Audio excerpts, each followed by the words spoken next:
అది. But study వేరు, survey వేరు. అవును. ఈ రేపు పొద్దున్న జనం మనసులో ఏముందనేటువంటి దాని మీద ఈలోపు ఎవరి టెన్షన్ వాళ్ళకుంటది. కాకపోతే మన కార్యకర్తల్ని సంతుష్టీకరించడానికి పనికొస్తాయి. కాన్ఫిడెంట్‌గా చెప్పడంలో తప్పేం లేదు గానీ ఉండాలి. ఎందుకంటే ఆయన ఎప్పటి నుంచో డేరింగ్ జర్నలిజం అన్నట్టుగా ఉంటారు కదా! మీకు బాగా తెలుసు. కానీ ఇప్పుడు ఆయన ఒక రిస్క్ ఏమైనా చేసినట్టు అనిపిస్తుందా? అంటే ఇప్పుడు సర్వేగా చెప్తే ఒక ఆస్పెక్ట్. స్టడీగా ఉందనుకోండి, ఇవాళ ఆయన స్టడీగా చెప్పుకొచ్చారు.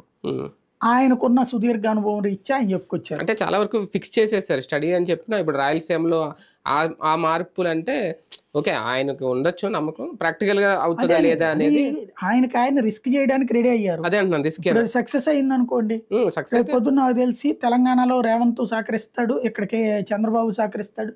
రేపు ఆయన మళ్ళీ దాన్ని శాటిలైట్ ఛానల్కి మళ్ళించుకుని ఫుల్ సక్సెస్ఫుల్గా నడపచ్చు.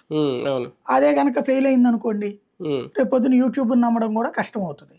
అంటే యూట్యూబ్ అని ఏమన్నా వాళ్ళ సర్వేలలో డొల్లతనం ఉందనుకుంటారు, రేపొద్దున ఇంకోటి రిలీజ్ చేయడానికి కూడా భయపడతారు.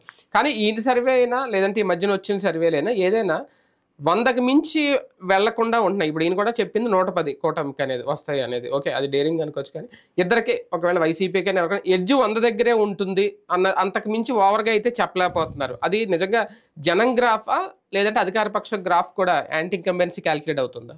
2014, 2019